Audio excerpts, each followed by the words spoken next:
ICU में हैं, कुछ क्रिटिकल हैं, उनकी पूरी देखरेख हो रही है और जो बेस्ट पॉसिबल मेडिकल हेल्प उनको मिल सकती है वो लोग यहाँ मुहैया करा रहे हैं। और रोड पर क्योंकि वो हादसा, क्योंकि इसमें ऑयल टैंकर इन्वॉल्व था, इतनी आग लगी और बड़ा एक भीषण हादसा हुआ, मुझे लगता है कि इससे हम सब बहुत दुखी हैं।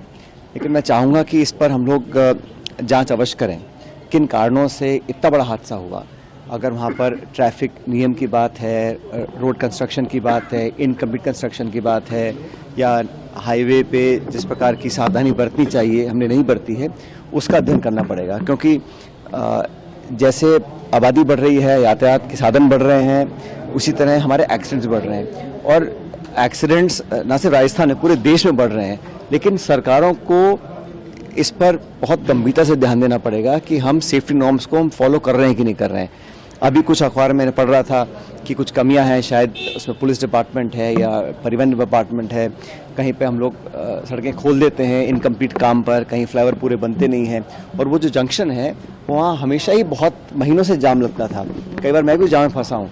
लेकिन इस प्रकार का हादसा होगा कल्पना नहीं करी थी। इसलिए आने वाले समय में अगर हमें ऐसी घटनाओं से बचना है तो बहुत सावधानी बरतनी पड़ेगी, न सिर्फ सरकार को लेकिन जो लोग भी हैं, हम लोग भी जो सड़कों पर चलते हैं थोड़ी सावधानी से काम करें। क्योंकि जिस प्रकार आग लगी है, लोगों की मौत, मैं देखकर बड़ा मन खराब हुआ। क्योंकि 70% 80% बर्न्स लोगों को हैं जो अभी आईसीयू भर्ती हैं और बहुतों की मौत हुई है। मैं बड़ा दुख हम सब लोगों को, उम्मीद करता हूं कि ऐसी घटना कभी ना हो। मृतकों के लिए सरकार से कोई विशेष मांग नहीं, सरकार ने, जहां मेरी जानकारी, सरकार ने कुछ आर्थिक मदद लोगों को दी है और भी अगर जरूरत पड़े तो सरकार को करना चाहिए, ना सिर्फ राज्य सरकार को लेकिन केंद्र सरकार को भी। क्योंकि ये अधिकांश जो लोग थे वो बहुत साधन संपन्न नहीं थे और वर्किंग क्लास के लोग थे, तो उनकी जितनी सहायता हो सकती है करनी चाहिए, सरकार को भी, हम सब लोगों को करनी चाहिए।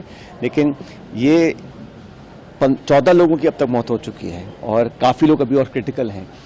कितने और बच पाएंगे ये डॉक्टर साहब नहीं बता पा रहे हैं। लेकिन किसको मानते हैं? देखो, इसमें जांच करनी चाहिए कि इसमें कौन जिम्मेदार है, वाहन चालक है या लापरवाही हुई है, कहीं ओवरसाइट हुई है, कहीं सेफ्टी नॉर्म्स का उल्लंघन लोगों ने किया है, कौन लोग इन्वॉल्व थे, इस पर तो जांच पूरी होनी चाहिए।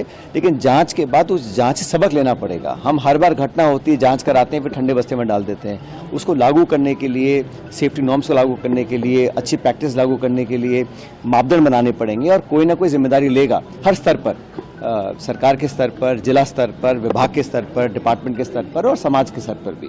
लेकिन इस प्रकार की घटना होने से पूरे देश में आज एक शोक का माहौल है और मैं दोबारा जो जिनकी मौतें हुई हैं उन सब के परिजनों को अपनी सांत्वना देना चाहता हूं और उम्मीद करता हूं कि जो लोग अभी हॉस्पिटल में हैं ये सब बहुत जल्दी स्वस्थ हो जाए।